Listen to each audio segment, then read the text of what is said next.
அனைவருக்கும் வணக்கம். இன்றைய பதிவில் நம்ம பார்க்க இருக்கிறது மேட்டூர் அணையை பற்றி தான். சமீபத்தில் இந்த அணை நிரம்பி திறக்கப்பட்டதும் தமிழ்நாட்டு மக்களே மகிழ்ச்சியில் திளைச்சாங்கன்னு தான் சொல்லணும். அதை ஆரவாரத்தோடு கொண்டாடுறாங்க. ஒரு அணை இந்த அளவுக்கு எல்லாரோட கவனத்தையும் ஈர்க்கிறதுக்கு ஒரு முக்கியமான காரணம் இருக்குது. இது தமிழ்நாட்டில் மிகப்பெரிய அணை மட்டும் இல்லை, இந்தியாவிலே இருக்கக்கூடிய அணைகளில் மிகப்பெரிய அணைகளில் இதுவும் ஒன்று. இந்த மேட்டூர் அணை கட்டப்பட்டதுலேருந்து 42வது முறையாக இப்போது நிரம்பியிருக்கு. திருமலை நாயக்கர் கோட்டையை மூழ்கடிச்சு தான் இந்த அணை கட்டியிருக்காங்க. அதை பற்றி முழு விபரத்தையும் இந்த பதிவில் நம்ம பார்க்கலாம். காவிரியிலேருந்து வரக்கூடிய தண்ணி மூளை பயன்படுத்தி டெல்டா பகுதியில் பல ஆயிரம் ஆண்டுகளாக தான் விவசாயம் நடந்துகிட்டு இருந்தது. ஆனால் 17ஆம் நூற்றாண்டு பிற்பகுதியில் காவிரியால் பாசனம் நடந்துகிட்டு இருந்த இடங்களில் கால்வாய்கள் எல்லாம் தூர்ந்து போயிடுது. இந்த கட்டத்தில் அதாவது 1801 தஞ்சாவூர் மாவட்டத்தின் நிர்வாகம் கிழக்கிந்திய கம்பெனியின் கீழே வருது. கால்வாயெல்லாம் தூர்ந்து போயிருந்ததால் பல இடங்களில் தண்ணி இல்லாமல் விவசாயம் செய்கிறத நிறுத்திடுறாங்க. கிழக்கிந்திய கம்பெனி விவசாயத்தை மேம்படுத்துறதுக்கு பல முயற்சிகள் எடுத்தாலும் பெரிய அளவில் எதுவும் பலன் கிடைக்கல. இந்த நிலையில தான் சென்னை மாகாணத்தில் நீர்ப்பாசன பொறியாளராக ஒருத்தர் பணியாற்றிட்டு வராரு. அவர் பேர் sir Arthur Thomas cotton. Kaveri மீது அவர் தன்னோட தனி கவனத்தை திருப்புறாரு. இவரது முயற்சியில் தான் 1834 திருச்சிக்கு பக்கத்தில் முக்கொம்பில் மேலணின்னு சொல்லக்கூடிய அணை கட்டப்பட்டது. இதற்கு பிறகு அந்த பகுதியில் நீர்ப்பாசன வசதிகள் தொடர்ந்து மேம்படுத்தினாங்க. கல்லணையில் 1887 89 வரைக்கும் ரெகுலேட்டர்களும் பொறுத்துறாங்க. இதுக்கு பிறகு இந்த அணைக்கு கிழக்கு பகுதியில் உள்ள நிலங்களில் மதிப்பு உயருது. அந்த பகுதியில் வாழ்ந்துட்டு இருக்கக்கூடிய மக்களோட வாழ்க்கை தரமும் உயர ஆரம்பிக்குது. இதை பார்த்த பிரிட்டிஷ் அரசு என்ன பண்ணுது, காவிரிக்கு குறுக்க ஒரு மிகப்பெரிய அணையை கட்டி நீரை தேக்கினா என்ன, அது பாசனத்துக்கு பயனுள்ளதாக இருக்கும் அப்படின்னு நினைக்குது. ஆனால் இதை பற்றி ஆங்கில அரசு உடனடியாக எந்த முடிவும் எடுக்கலை. பல ஆண்டுகள் இது தொடர்பாக வாதம் பிரதிவாதங்கள் நடந்துகிட்ருக்குது. அந்த சமயத்தில் ராயல் பொறியாளரான கர்னல் WML எல்லிஸ் அப்படின்றவர் மேட்டூரில் காவிரிக்கு குறுக்க ஒரு அணையை கட்டலாம் அப்படின்னு ஒரு யோசனையை சொல்கிறார். இது 1910 வாக்கில் இது ஏற்றுக்கொள்ளப்பட்டது. ஆனால் அணையை கட்டுற பணி தொடங்கிறதுக்கு முன்னாடி முதல் உலகப்போர் ஆரம்பிக்குது. அதுக்கு பிறகு மைசூர் அரசோட பேச்சுவார்த்தைகள் நடத்த வேண்டியிருக்குது. மைசூருக்கும் சென்னை மாகாணத்துக்கும் இடையில் 1924 ஒப்பந்தம் ஏற்படுது.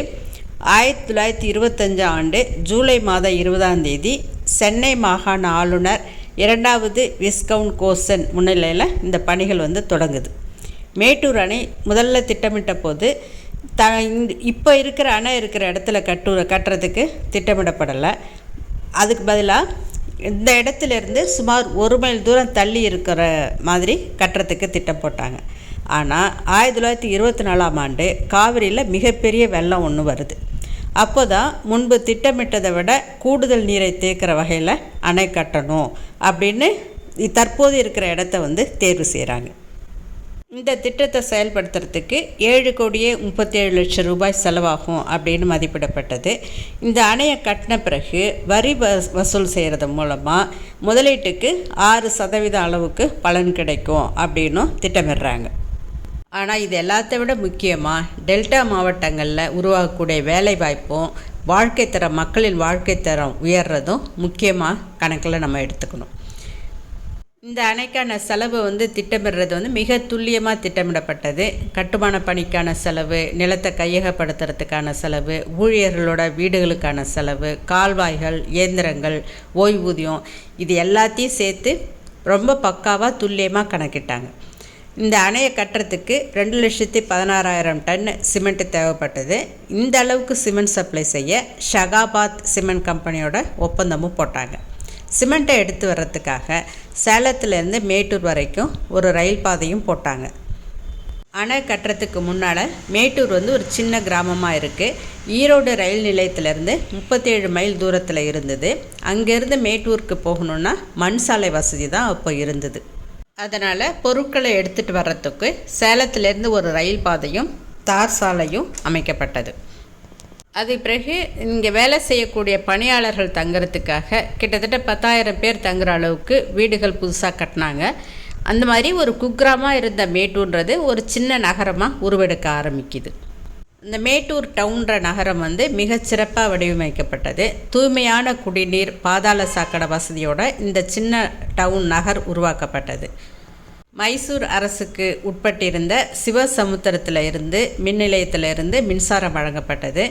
இங்கே வசித்த மக்களுக்காக ஒவ்வொரு ஞாயிற்றுக்கிழமையும் மிகப்பெரிய வார சந்தையும் கூடியது.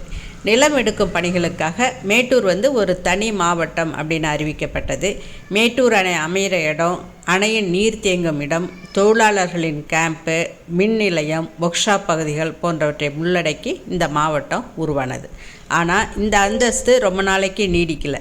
நில எடுப்பு பணிகள் முடிந்த பிறகு 1929 ஜூனையில் மேட்டூர் மாவட்டம் சேலம் மாவட்டத்தின் ஒரு தாலுகா அப்படின்னு அறிவிக்கப்பட்டது. அணை கட்டுற இடத்துல காவேரிபுரம் அப்படின்ற ஊர் அந்த நாளையில் இருந்தது. இந்த அணை கட்டின சமயத்தில் அங்கே ஒரு குறிப்பிட்ட எண்ணிக்கையில் கிறிஸ்தவ மக்களும் வசிச்சுட்டு வந்தாங்க. அப்போது சிதிலமடைஞ்ச நிலையில் அங்கே ஒரு கோட்டையும் ஒரு சிவன் கோயிலும் அந்த கிராமத்தில் இருந்தது. மைசூருக்கு செல்லக்கூடிய அந்த கணவாயின் துவக்கத்தில் இந்த கோட்டை அமைஞ்சிருந்தது. மைசூர்லேருந்து படையெடுத்து யாராவது வந்தாங்கன்னா அதை கண்காணிக்கிறதுக்காக திருமலை நாயக்கரால் இந்த கோட்டை கட்டப்பட்டது. இந்த கோட்டை 1768 ஆங்கிலேயர் வசம் வந்தது. அதுக்கு பிறகு அடுத்த ஆண்டிலேயே ஹைதர் அலி அந்த கோட்டையை கைப்பற்றுகிறார். மைசூர் போர் நடந்த சமயத்துலலாம் இந்த கோட்டை ஒரு முக்கிய பங்கு வகிச்சுது. ஆனால் அணை கட்டப்பட்டு இருந்த 20ஆம் நூற்றாண்டில் இந்த கோட்டைக்கு பெருசாக எந்த முக்கியத்துவமும் இல்லை. இந்த கோட்டை ஊரோடு சேர்ந்து மேட்டூர் அணையில் மூழ்கி போயிடுச்சு. சோழப்பாடி, நெருஞ்சிப்பேட்டை, சம்பள்ளி போன்ற கிராமங்களும் இந்த அணையோட நீரில் மூழ்கிடுது.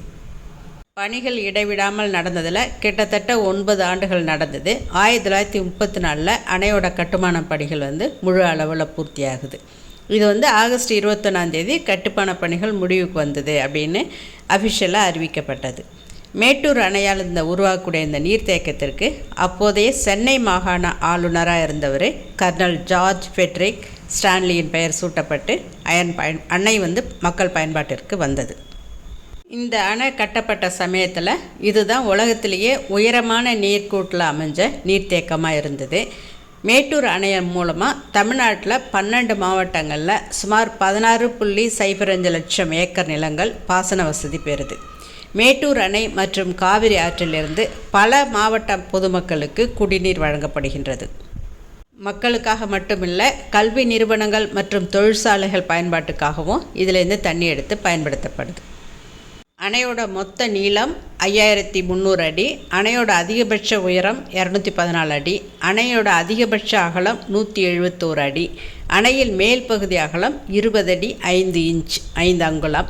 அணையின் மேல் பகுதியின் சாலையில் இருக்கக்கூடிய அதோட அகலம், சாலையின் அகலம் 16 அடி. சுரங்கத்தோட நீளம் 4400 அடி. அதிகபட்ச நீர்த்தேக்கும் உயரம் 165 அடி.